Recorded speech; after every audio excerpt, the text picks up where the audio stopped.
Internet permet au monde entier d'avoir des informations, rester connecté, se divertir et encore plus. Mais Internet a aussi son côté sombre, allant de simples histoires fictives jusqu'à la réalité. Bienvenue dans Access Denied.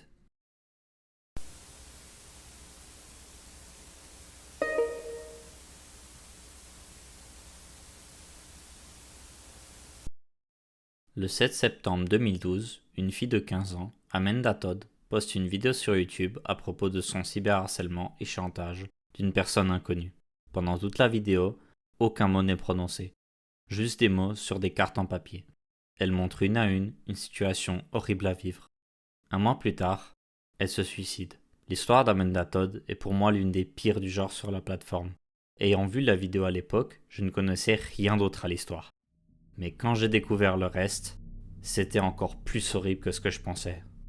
Vers les débuts des live streams sur internet, le chat était très souvent pas modéré, laissant place à tout genre de comportements inappropriés. C'est sur un de ces sites que l'enfer d'Amanda commencera. Elle s'est connectée sur Block TV à 13 ans avec 200 viewers. C'est là que son chat l'encourage à se déshabiller devant sa webcam, une décision qu'elle finira par regretter toute sa vie. Dans le chat, un utilisateur sous le pseudo Tyler Boo attendait le moment pour faire un screenshot et l'enregistrer. Il utilisera par la suite ce contenu comme chantage pour essayer d'obtenir plus de performance de sa part. Amanda finit par refuser, mais c'était déjà trop tard. Tyler transforme sa vie en enfer en contactant ses amis, ses proches et sa famille, au point où sa famille finit par déménager plusieurs fois sans que rien ne change. Chaque nouvelle école, chaque nouvel élève sera au courant de ce qui s'est passé pendant ce live. Amanda ne peut plus lui échapper. N'ayant personne à qui se tourner, elle plonge dans l'alcool et la drogue pour oublier, jusqu'à ce que le 10 octobre 2012, elle n'en pouvait plus. Son histoire est plus complexe qu'on imagine. Plusieurs facteurs ont joué un rôle à son suicide, dont la majorité venant de Tyler Boo. Sa vidéo My Story devient virale et le monde entier n'a qu'une question. Qui est Tyler Boo ? Une question qui amènera à une découverte. Tyler Boo n'était pas seul. Il faisait partie d'une communauté des plus immondes sur Internet. L'histoire prend de l'ampleur et les autorités canadiennes ouvrent une enquête dédiée pour démasquer Tyler Boo. C'est là qu'ils ont réalisé que les crimes de Tyler étaient bien plus communs qu'on pouvait imaginer. Tyler était un capeur, une personne qui cherche des lives de jeunes filles et garçons pour les convaincre de se montrer sexuellement, pour ensuite prendre des screenshots ou enregistrements appelés caps. Pour la plupart, leur activité s'arrête là, mais d'autres vont encore plus loin. Cette pratique arrivait très fréquemment tous les jours, le nombre de victimes étant inimaginable. Cette communauté était très organisée, partageant des méthodes, victimes et conseils entre eux. Ce genre d'harcèlement et chantage déjà dégueulasse pour beaucoup va devenir encore plus horrible quand une chaîne YouTube sera découverte.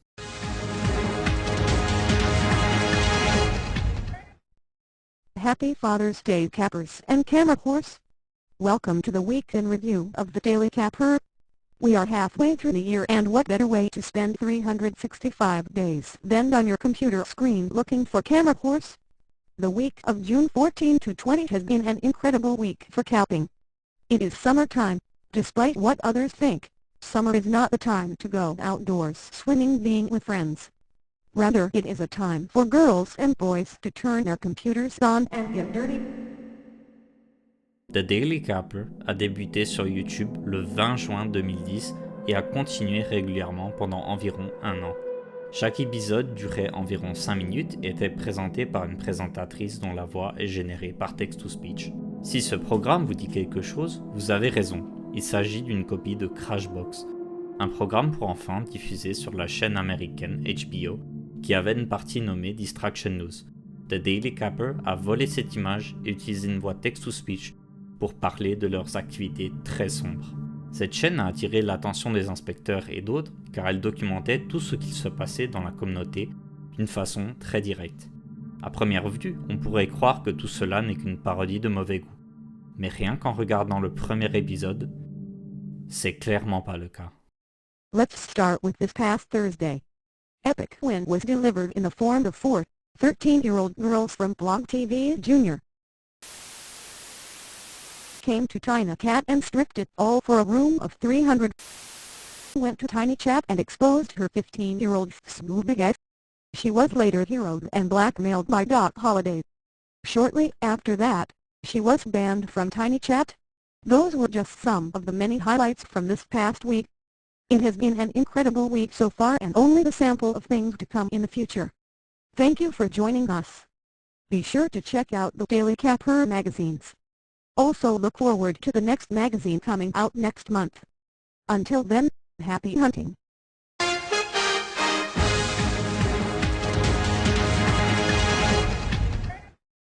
Au début de l'épisode, la présentatrice part de plusieurs histoires dans la communauté et exprime l'acquisition de ces caps comme Epic Wins, un terme très utilisé par la communauté, mais il y a un détail très perturbant. Toutes les victimes sont mineures et la présentatrice n'hésite pas à mentionner leur âge, comme 15 ans et même un groupe de 13 ans. On peut conclure que cette communauté existait bien avant le début de The Daily Capper et qu'elle avait une audience qui connaissait les membres et les termes utilisés par la communauté.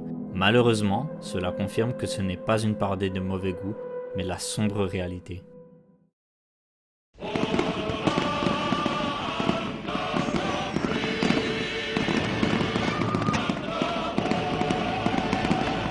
Welcome Cappers and Cam Horse to this special July 4th edition of the Daily Capper and what a week it has been. 2 semaines plus tard, The Daily Capper parle d'une victime ayant 12 ans, avec le capper qui utilisera ce cap comme chantage. Himself along with Razor and this guy blackmailed the girl to drink her own on this site. Une action qui sera félicitée par la présentatrice en mentionnant comment elle apprécie l'art du chantage. The Daily Capper ne parlait pas juste des meilleurs caps de la semaine, mais aussi des meilleurs chantages. Avec chaque épisode, le programme devient de plus en plus perturbant avec l'âge des victimes qui devient encore plus bas, en allant jusqu'à 8 ans.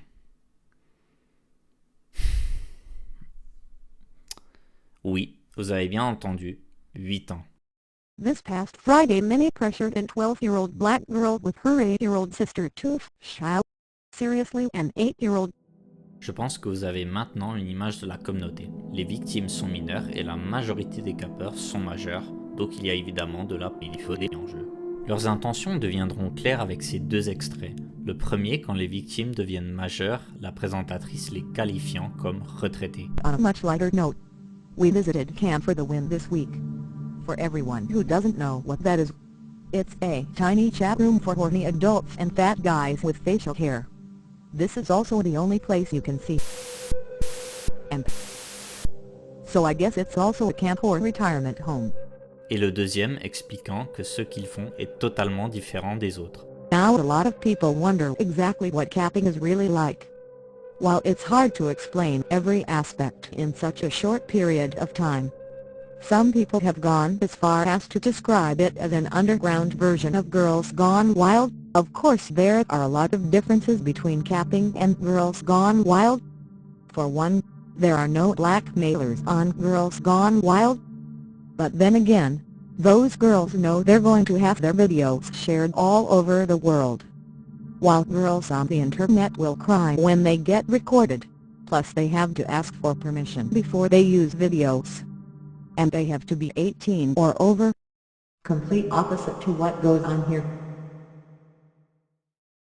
Leurs intentions sont plus que claires, et quand on pense qu'on a touché le fond, ils font encore pire. Avant l'arrivée de leur programme sur YouTube, ils organisaient déjà une cérémonie de récompense nommée The Capper Awards, nommant la communauté et autres personnes concernées avec des catégories comme Camseed de l'année, Campute de l'année, Héros de l'année et la plus perturbante, Maître chanteur de l'année.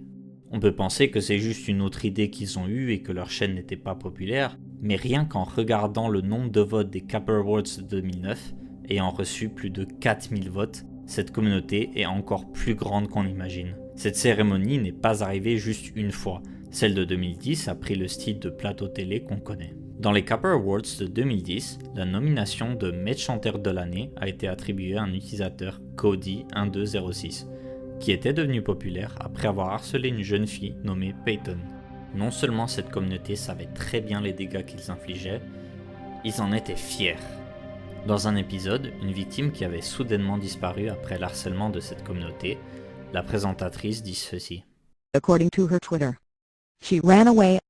Other sources have said she committed suicide. Wherever she is now. We won't remember next week. La façon dont cette communauté opérait et l'histoire d'Amanda Todd sont très similaires. Ce n'est pas surprenant que les enquêteurs ont décidé de se concentrer sur cette chaîne qui aurait un rapport potentiel à son histoire. Et les liens seront confirmés très vite.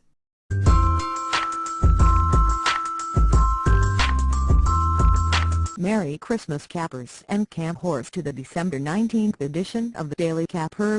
Le 19 décembre 2010, The Daily Capper mentionnait une nouvelle victime prochaine de la communauté, cette victime n'étant autre qu'Amanda Todd, 13 ans. Meanwhile, another girl from blog has been talked about a lot this week. Announcing Amanda. She has been blocked a few times on blog for showing.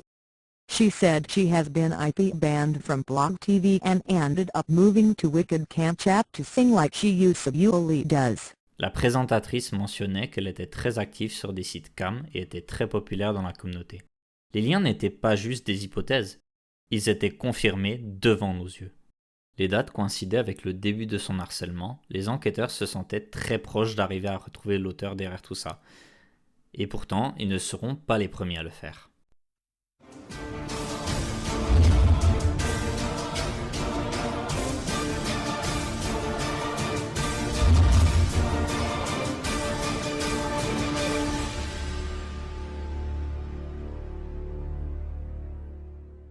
Dear citizens of our nation, we have brought this announcement forward solely for the purpose of releasing Amanda Todd's Punisher's identity. Where you will find an URL to the man's box and there you will see various information about said person. Cody Maxson is an abomination to our society and will be punished. We are anonymous, we are legion, we do not forget, we do not forgive. Cody Maxson, expect us. Avant que la police puisse finir leur enquête, le groupe d'hackers populaire Anonymous sort de nulle part et annonce avoir retrouvé l'identité de Tyler Blue. Il le déclare très impliqué dans la communauté, l'utilisateur Cody1206, qui avait aussi été nommé comme maître chanteur de l'année pendant les Capper Awards de 2010. Dans la cérémonie où Cody1206 a été nommé, la présentatrice mentionne qu'il a harcelé une jeune fille nommée Peyton, une victime précédente qui a souffert d'un harcèlement similaire à Amanda.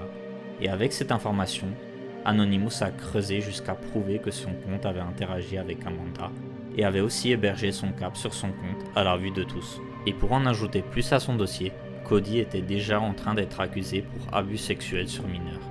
Anonymous l'ont enfin retrouvé. En le confirmant entre eux, ils ont ensuite posté cette vidéo avec son doc complet contenant toutes ses informations personnelles. Son vrai nom étant aussi Cody.